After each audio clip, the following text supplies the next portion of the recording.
우리나라 정부기관이나 공공 웹사이트를 해킹해 재력가나 유명인들의 개인정보를 알아내고 계좌에서 수백억 원을 가로챈 국제 해킹 조직원들이 검거됐습니다. 탈취한 개인정보로 몰래 알뜰폰을 개통하고 비대면 인증체계를 무력화한 것으로 조사됐습니다. 취재기자 연결해서 자세한 내용 들어보겠습니다. 유서연 기자, BTS 정국 등 재력가들의 개인정보를 해킹해서 수백억 원을 뜯어낸 일당이 검거됐다라는 소식 얼마 전에 전해드렸는데 이 경찰이 구체적인 인원, 또 수법 등 수사 결과를 발표했다고요? 네, 서울경찰청 사이버수사대가 정부 웹사이트 등을 해킹해 재력가들 대상으로 수백억 원을 뜯어낸 혐의를 받는 국제 해킹 조직원들을 검거했습니다. 검거된 조직원은 모두 18명인데 해킹 등 핵심 범행을 맡은 총책 2명은 전부 중국 국적 조선족이었습니다. 이들은 2023년 7월부터 지난 4월까지 여러 공공 민간 웹사이트를 해킹해 개인 금융 그리고 인증 정보를 탈취해 수백억 원을 가로챈 혐의를 받습니다. 피해자 대부분은 사회적으로 저명한 재력가로 일당은 16명으로부터 390억 원을 뜯어냈고 10명으로부터 250억 원을 가로채려다 미수에 그친 거로 파악됐습니다. 이들은 피해자 명의로 계좌를 개설하거나 돈을 가로채는 범행 과정에서 실명 인증, 신분증 진위 여부 인증, 계좌 인증 등 비대면 인증 체계를 전부 다 통과한 거로 확인됐습니다. 네, 이런 범행이 대체 어떻게 가능했던 겁니까? 네, 먼저 보안이 약한 정부 공공기관이나 IT 플랫폼 업체 웹사이트를 해킹해 개인정보를 빼냈습니다.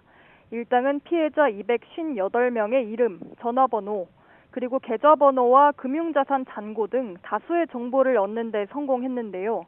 이러한 정보를 바탕으로 일단 자산이 많은 재력가를 1차 범행 대상으로 선정했습니다. 이후 다시 한번 범행 대상을 가려냈는데 수감 중인 기업 회장이나 군 입대 중이거나 해외 체류 중인 연예인 등을 노렸습니다. 알뜰폰 개통 서비스를 해킹해 무단 개통하면 사업법에 따라 해당 명의자에게 알림이 가는데 그 알림을 곧바로 받을 수 없는 사람들을 고른 겁니다. 이렇게 휴대전화 본인 인증을 할 수 있게 되자 모바일 신분증이나 공동인증서, 아이핀을 발급하거나 신규 계좌를 개설하는 등의 범행이 가능해졌습니다. 이들 일당은 피해자 명의로 OTP 무단 발급까지 하며 이체 한도를 일일에 5억까지 높이기도 한 거로 조사됐습니다. 네, 해킹의 대상이 됐던 취약한 기관들에 대한 조치는 이루어졌습니까? 네, 그렇습니다. 경찰은 공공과 민간기관 22곳의 취약점 24가지를 발견했다고 밝혔는데요.